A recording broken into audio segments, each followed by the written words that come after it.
नमस्कार दोस्तों, स्वागत है आपका एक बार फिर से इंडियन अफेयर्स पे। मैं आपके लिए एक बार फिर से लेकर आया हूँ खास खबरों का एक संकलन। आशा करता हूँ ये आपको बेहद पसंद आएगा। चलिए शुरू करते हैं। इलेक्ट्रॉनिक वस्तु निर्यात ने अप्रैल-दिसंबर 2021 में $11 बिलियन अर्जित कर वर्ष 2020 की समान अवधि के दौरान अर्जित किए गए $7.4 बिलियन की तुलना में 49% की भारी बढ़ोतरी दर्ज की है। अप्रैल-नवंबर 2021 में शीर्ष इलेक्ट्रॉनिक निर्यात गंतव्य स्थल हैं अमेरिका 18%, संयुक्त अरब अमीरात 16.6%, चीन 7.6%, नीदरलैंड 4.5% तथा जर्मनी 4.2%। मोबाइल फ़ोन की भारत के इलेक्ट्रॉनिक वस्तु सेक्टर निर्यात में प्रमुख हिस्सेदारी है।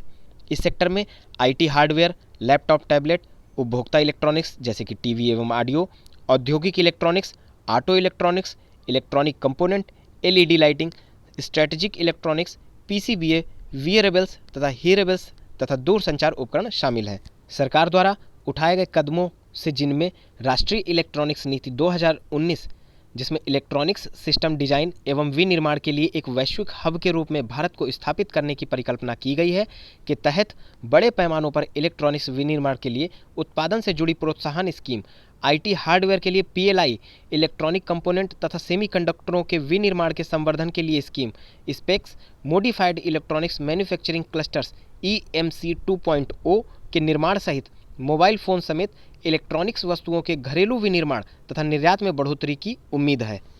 अगली खबर, केंद्रीय संस्कृति राज्य मंत्री श्रीमती मीनाक्षी लेखी ने नई दिल्ली में आज़ादी का महोत्सव के हिस्से के रूप में स्वतंत्रता संग्राम की भारत की गुमनाम नायिकाओं पर एक सचित्र पुस्तक का विमोचन किया। पुस्तक को अमर चित्र कथा के साथ मिलकर जारी किया गया है, जो कि भारत का एक लोकप्रिय प्रकाशन है। इस अवसर पर श्रीमती मीनाक्षी लेखी ने कहा कि यह पुस्तक उन कुछ महिलाओं के साहसपूर्ण जीवन का वर्णन करती है जिन्होंने इस अभियान का नेतृत्व किया तथा पूरे देश में विरोध एवं विद्रोह की मशाल जलाई। उन्होंने कहा कि इसमें उन रानियों की कहानियां हैं जिन्होंने साम्राज्यवादी शासन के खिलाफ संघर्ष में साम्राज्यवादी शक्तियों से संघर्ष किया और जिन महिलाओं ने मातृभूमि के लिए अपना जीवन समर्पित किया और यहाँ तक कि बलिदान भी दिया। अगली खबर, भारत सरकार के शिक्षा मंत्रालय के तहत केंद्रीय सार्वजनिक उपक्रम मिनी रत्न श्रेणी 1 एडसिल इंडिया लिमिटेड ने वर्ष 2020-21 के लिए 11.5 करोड़ रुपए के लाभांश का भुगतान किया। कंपनी ने वर्ष 2020-21 के दौरान 332.83 करोड़ रुपए का कारोबार और 36.89 करोड़ रुपए का कर पश्चात लाभ पीएटी दर्ज किया। भारत सरकार के शिक्षा राज्य मंत्री डॉक्टर सुभाष सरकार ने एडसिल को लगातार मुनाफा अर्जित करने और लाभांश भुगतान करने वाले संगठन के रूप में बधाई दी, जो महामारी के दौरान भी जारी रहा। उन्होंने एडसिल को सलाहकार, परामर्श, डिजिटल तथा विदेशी शिक्षा सेवाओं के क्षेत्र में देश में अग्रणी संगठन होने को लेकर भी सराहना की। उन्होंने यह भी कहा कि एडसिल के कौशल विकास सेवाओं के परिणामस्वरूप युवाओं के कौशल में वृद्धि होगी, जो रोजगार सृजन के मामले में एक सकारात्मक प्रेरक के रूप में कार्य करेगा। अगली खबर का रुख करते हैं। प्रधानमंत्री ने प्रसिद्ध कथकली नृत्यांगना सुश्री मिलिना साल्विनी के निधन पर शोक व्यक्त किया है। उन्होंने कहा, सुश्री मिलिना साल्विनी को भारतीय संस्कृति के प्रति उनके अनुराग के लिए याद किया जाएगा। उन्होंने पूरे फ्रांस में कथकली को और अधिक लोकप्रिय बनाने के लिए कई प्रयास किए। उनके निधन से मुझे गहरा दुख हुआ है। मेरी संवेदनाएं उनके परिवार और शुभचिंतकों के साथ हैं। ईश्वर उनकी आत्मा को शांति दे। दरअसल मिलिनी साल्विनी का 25 जनवरी 2022 को निधन हो गया था। वह एक प्रसिद्ध कथकली नृत्यांगना थी। इटालियन मूल की फ्रांसीसी नृत्यांगना थी।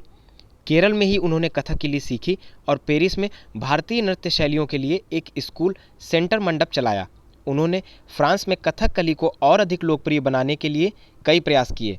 केंद्र सरकार द्वारा इन्हें वर्ष 2019 में पद्मश्री से सम्मानित किया गया था। अगली खबर का रुख करते हैं। केंद्रीय अप्रत्यक्ष कर एवं सीमा शुल्क बोर्ड सीबीआईसी और उसके सभी क्षेत्रीय कार्यालयों ने 27 जनवरी को अंतर्राष्ट्रीय सीमा शुल्क दिवस मनाया। केंद्रीय वित्त एवं कारपोरेट कार्य मंत्री श्रीमती निर्मला सीतारमण और केंद्रीय वित्त राज्य मंत्री श्री पंकज चौधरी ने 27 जनवरी को सीमा शुल्क दिवस पर सीबीआईसी को ट्वीट के जरिए बधाई दी। तो आशा करता हूं कि आज का सेगमेंट भी आपको पसंद आया होगा और आप लाभान्वित हुए होंगे। अगर आप इस चैनल पर नए हैं तो कृपया इस चैनल को सब्सक्राइब कर दीजिए और अगर आपके किसी भी प्रकार के कोई सुझाव हैं तो उनको आप नीचे कमेंट बॉक्स में हमें बता सकते हैं। वीडियो को पूरा देखने के लिए आपका बहुत बहुत धन्यवाद। आपका दिन शुभ हो।